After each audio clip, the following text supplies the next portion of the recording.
Neste tutorial partilho convosco como podemos implementar controle estatístico do processo ou vulgarmente designado pela sua sigla inglesa Statistical Process Control SPC, em tempo real e de forma eficiente e digitalizada.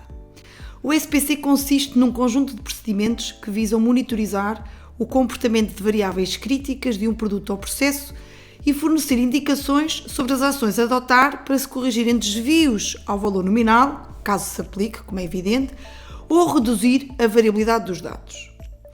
Para proceder à implementação do SPC no chão de fábrica, eu recomendo 7 passos fundamentais.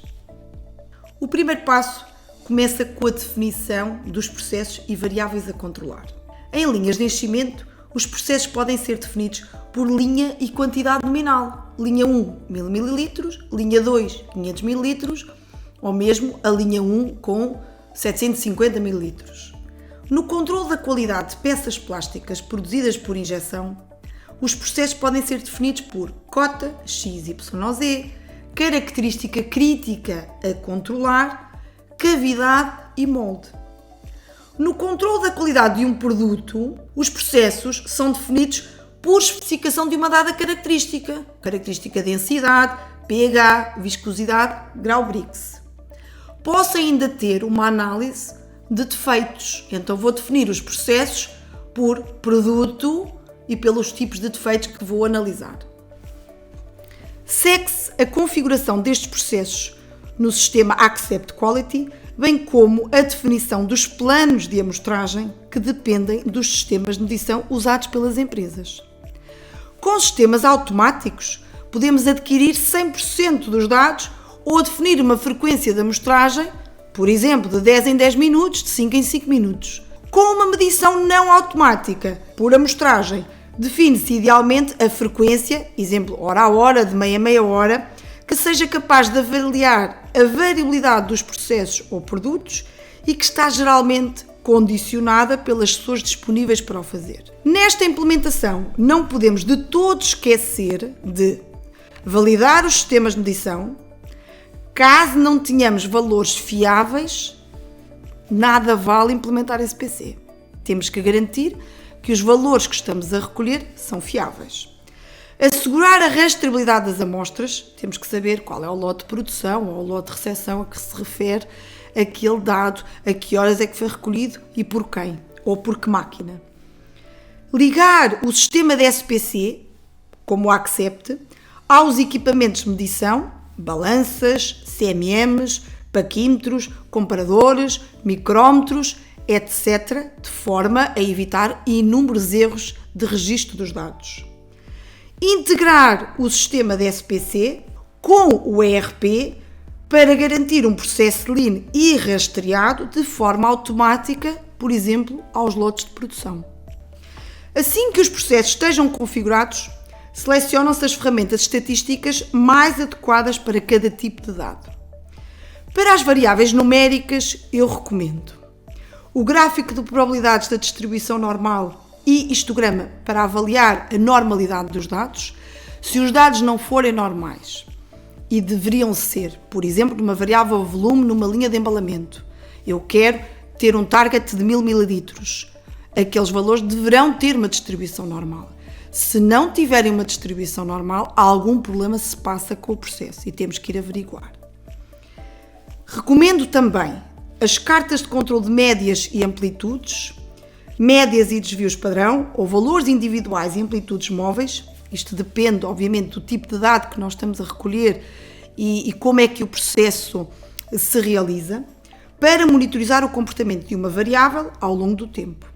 O tipo de carta de controle depende da sensibilidade que se pretende, sendo que no controle da qualidade das variáveis de produto, como eu já referi há pouco, viscosidade, densidade, grau Brix, pH, condutividade, etc., devem ser usadas as cartas X e MR.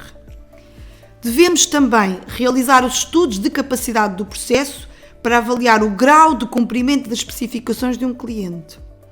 Nesta análise devem ser calculados os indicadores de curto prazo, CP e CPK, dada a natureza do SPC, a probabilidade da variável cumprir as especificações e o nível sigma.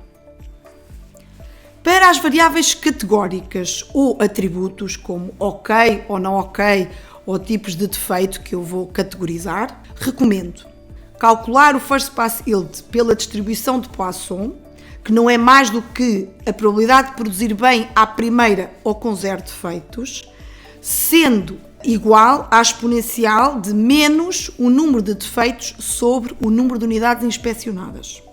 Esta variável permite-vos muita flexibilidade na análise dos dados dos atributos e permite-vos avaliar qual é a vossa capacidade de produzirem sem defeitos. Então, o cálculo do First Pass Yield é extremamente flexível, muito mais flexível do que as cartas de controle por atributos. Recomendo também definirem um limite inferior para o First Pass Yield e traçar esta linha do limite inferior no gráfico de tendências do First Pass Yield para avaliar o comportamento ao longo do tempo.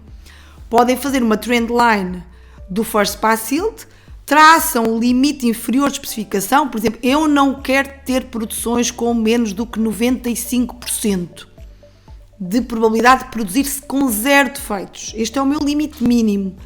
Então eu estou sempre a monitorizar a probabilidade de produzir bem à primeira, ou seja, com 0 defeitos, olhando para este gráfico.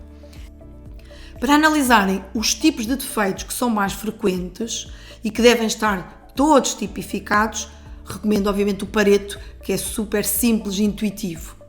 E podem ainda calcular com os valores do First Pass Yield o nível sigma. A monitorização do comportamento das variáveis críticas é fundamental para controlar os processos. Caso contrário, nada disto nos serve. Se ao monitorizar os dados identificar tendências não aleatórias, não é, que evidenciam causas especiais de variação, eu devo analisar o que é que pode estar na origem dessa variação. O diagrama causa-efeito, ou diagrama de Fishbone, também se chama assim, poderá ser uma primeira abordagem. Poderão ter que, por exemplo, desenvolver um projeto Six Sigma para ir mais a fundo, para nós conseguirmos estudar as causas de variação e depois poder atuar sobre os processos com mais certezas. Um outro aspecto que não pode ser de todo descurado é a capacitação das pessoas para interpretar os outputs do SPC, agir sobre os processos e garantir o seu controle estatístico. Se eu não tenho pessoas capacitadas a olhar para os dados, também não faz sentido implementar SPC. Fica então o desafio de implementar o controle estatístico do processo e de experimentar o sistema Accept, que eu tenho a certeza que vão adorar e que responde a 100% ao que nós vimos aqui. Obrigada.